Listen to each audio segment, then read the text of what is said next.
Hello everyone, it is Toby here, back for another video in the garage gym where it is currently super cold. So I've got a heater running pointed straight at me, but it's proper chilly in here. We're properly into the winter months now where I've just got to suck it up, get it done in the cold, which is fine. This heater isn't doing too much. It's like a really small fan heater and it's quite a big room to heat, so it is what it is, but we'll get it done. Anyway, yes, today's agenda is going to be heavy deadlift, specifically 230 kilos or a little over 500 pounds for a set of 5. That is right, a nice and heavy set of 5 to kick things off on the deadlifts. Obviously, I have got a competition coming up. Both competitions, in fact, have a variation of deadlift for reps, so we're starting to move a bit heavier for reps now, which will be pretty good fun. But yeah, that's just the start, and then we're going to move on to full upper back destruction as I usually do on a deadlift day. So straight after those heavy deadlifts, I'll be moving on to some heavy cheaty bent over rows, some strict single arm cable rows, lat pull downs, and seated cable rows, just to finish off the back if it wasn't already finished off, and then a little bit of core at the end. So that is the session plan. Not much more to say other than to get warm, get moving, and get deadlifting. So without further ado, I'm going to get warmed up for the deadlift, as I said, and I will catch you back with the top set of 230 kilos, 500 and something pounds for 5 reps, hopefully really easy.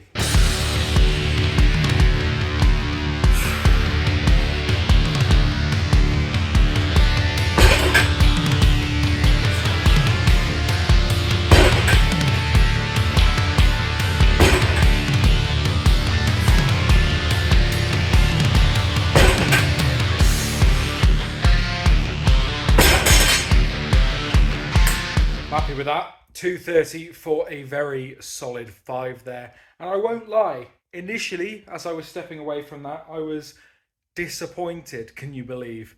I don't even know why. It just felt heavy, and I expected it not to, really. Yeah, it's an interesting one. I know you can get in your own head a lot while lifting, and this is going to be probably quite an interesting monologue for those who also lift, as it's probably going to be quite relatable. But you go into a session with the expectation of today's going to be a good day, going to smash out a set of 5 at just over 500 pounds, and in your head it's going to go easy. It's written on the program, nothing can go wrong. And I mean, looking at the set afterwards, it did go easy, but as I was doing it, I was like, fucking hell, this is heavier than I expected. Because of course it is. It's 500 pounds or 506 or whatever it is. It's 230 kilos. Like, it is fucking heavy. Like, only a year and a bit ago, before I had started being coached by Loz, I had been spending the previous 10 months trying to deadlift 230. And now in my head I'm complaining, just over a year later, that a set of 5 felt slightly slower than I wanted to. It's a stupid mindset to get in, and it's the mindset that will kill a lot of people's enjoyment of the gym, going in with certain high expectations without stepping back and looking at the whole picture and being like, who cares if 230 felt a little bit heavy today? I'm not in a competition. The most important thing is I've got it done. The reps look good. It wasn't a struggle. Just in my head it felt heavy, and some people would take that back and let it ruin their day and be like, oh, I could have moved that easier, I could have done an extra rep, I could have done this, could have done that. But the main important thing is that it's late evening on a random Thursday and I'm in the gym, it's freezing, and I've got a heater which broke 5 minutes after I turned it on, by the way. And I'm getting it done and I'm enjoying it. And just because my top set that was supposed to feel awesome and look awesome felt slightly heavier than normal, doesn't mean shit. So, motivational monologue out of the way. I don't know why I had the sudden urge to rant like that. I just sort of found it so stupid how, as I was doing the lift and as I stepped away from it, I was shaking my head, didn't feel good, and then watching it back, it was absolutely fine, and probably the best set of 5 I've ever done. It's weird how your brain gets in your own brain like that. Your head gets in your own head. It's weird. But yeah, the main important part is I'm here, I'm getting it done. And that should be the most important thing for you guys too. So, before I descend into another rant for another couple of minutes and drag this video on way past what you guys want to watch, we're going to move on to our accessories. So, if you have watched one of my deadlift sessions in the recent past, you will know that they are looking very similar at the minute. We start off with a heavy deadlift or deadlift variation, depending on what I'm doing, and then we move into the next sort of level of compound down, which is the bent over row. Again, using a barbell, using a lot of your body, not isolating too much, a heavy weight, just stepping it down. And the reason why it's so good to go from a deadlift to a bent over row is because as you're unloading your deadlift, you get to your bent over row weight. You don't need to set anything else up. You don't need to unload everything to reload it on something else. It's just on the way. So if you're not doing deadlifts and then straight into bent over rows, I don't know what you're doing. That is the best way to do it, obviously. So we are going to do some bent over rows, and with my bent over rows, I like to do them heavy, not very strict, and very explosive, because as I've said in previous videos, and you're probably tired of me saying this for those who have watched these videos before, I use bent over rows to train that explosive movement of picking up a sandbag or a stone or a keg or something for loading. And when you do that, you get from the floor really low position and you explode it up and catch it. So essentially, that's what we're going to be emulating with the barbell. We're not going to be slowly rowing it up, touching, holding and going back down. We're going to explode up and try and control it back down. It's not going to look pretty. It's definitely going to be functional, and it is the best way to do rows and the most fun. So without further ado, here are a couple of sets of my bent over rows.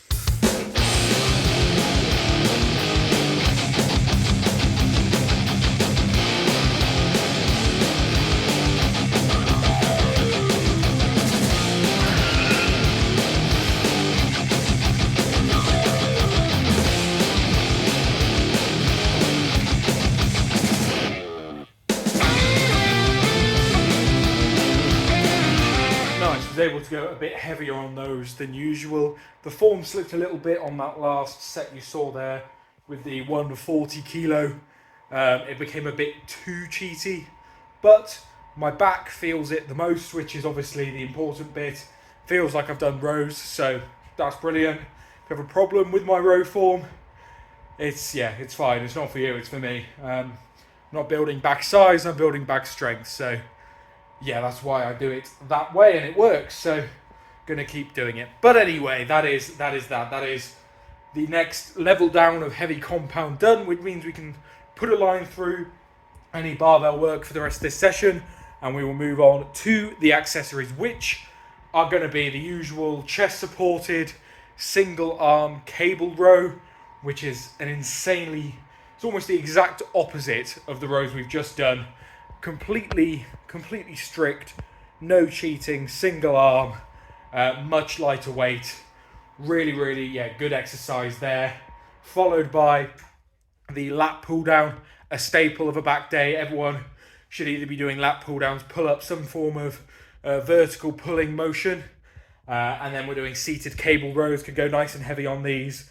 And yeah, really target that center back. But I am not going to film any of those sets for you because I've been doing those in most of my last back days. So if you really want to see me do those exercises, go to the last deadlift day. It'll be in there. What I'm instead going to do is I'm going to smash through those exercises and then show you a bit of what I do for my core work at the end, which I think will be a little bit interesting because I do most of my core on deadlift day. So I'm going to smash through these lat pull downs, single arm cable rows, seated cable rows, and I'll catch you back with some core. So all my back accessories are done. Feeling nice and pumped. We're about an hour and 40 minutes into the workout now. So we have got about 20-25 minutes left to do some core. And I do 2 core exercises today. And I'm going to take you through both of them. So I'm on the floor and neither of these core exercises are very flattering whatsoever. But the first one is a side plank, which is horrible. And I've got to do 20 seconds per side for 3 sets. Horrendous. Let's get it done. So, side plank, get on your side like this. Support yourself on this arm. Big breath in and hold.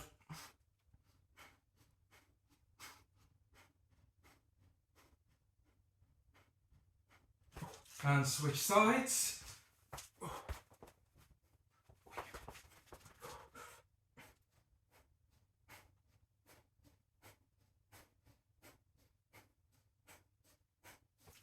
And that is horrendous, super unflattering, but it'll light up the sides of your core and get you nice and stable for all of the strongman stuff that needs core. So I got 2 more sets of that to do, and then the next core exercise.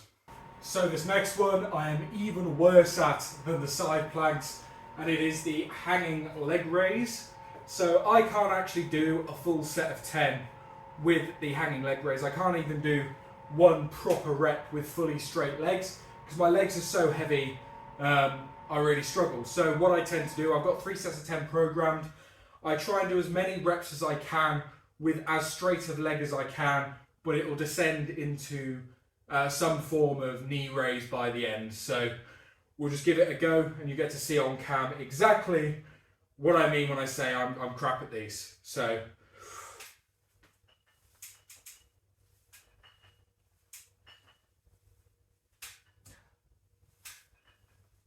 that's 5, and then move to knees.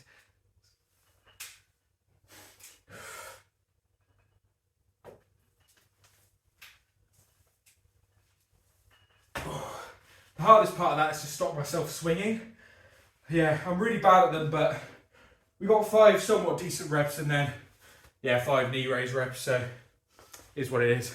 So 2 more sets of those, and it's one of those things with the hanging leg raises is I'm trying to improve each week and get better. So at the very start I couldn't even do 1 rep with straight legs. Now you can see I'm doing 3 or 4 really good ones, a 5th cheaty one, and then the other 5 knee raises. Hopefully in another block or two's time, the more and more I do these, the better my form will come. My core is noticeably a lot stronger than it has ever been. I'm doing planks on leg day, I'm doing side planks and hanging leg raises today. So lots of core work, and it's really showing, especially on things like my overhead press, my strict press. I'm able to stay a lot more rigid and a lot more solid in my core, so it's definitely worth doing. So there we have it, 2 hours on the dot pretty much in a chilly garage late on a Thursday evening, and we have smashed out a massive deadlift back and core session in the garage gym, and I feel great for it. I know I had that monologue midway through about how it didn't feel as light as I want to, but picked myself back up, feeling good, enjoying the fact I'm getting it done. And I mean, who couldn't love doing this as a hobby? You get to lift big, heavy stuff, be stronger than everyone else you know, and I get to record it and post it on YouTube for you guys to follow along. And I have a few regular viewers now who come to every video, comment down below, and I do notice your names, and thank you guys very much for doing so. I try to reply to every single comment that gets posted on every single video, and as I'm a small creator at the minute, it is very doable. So please, if you're new here, if you're a regular, leave a comment down below and we'll have a chat. But with that being said, as I am a small creator, I am trying to grow. So if you are new here, please be sure to leave a like and subscribe to not only stay tuned and keep my content popping up in your subscription boxes, your recommendation feeds, but also by boosting this video to more like-minded people who might want to watch someone embark on strongman training without having the super freaky giant genetics of these 6'8", 200 kilo monsters. Someone who is 6'1", 120 kilos, started off at about 80 kg, building over a few years and capturing every single little bit of it here on YouTube or over on my Instagram at Toby Lively, if you want to give me a follow over there for even more regular updates about my training. But anyway, thank you guys so much for watching. I have been Toby, and I will see you in the next video.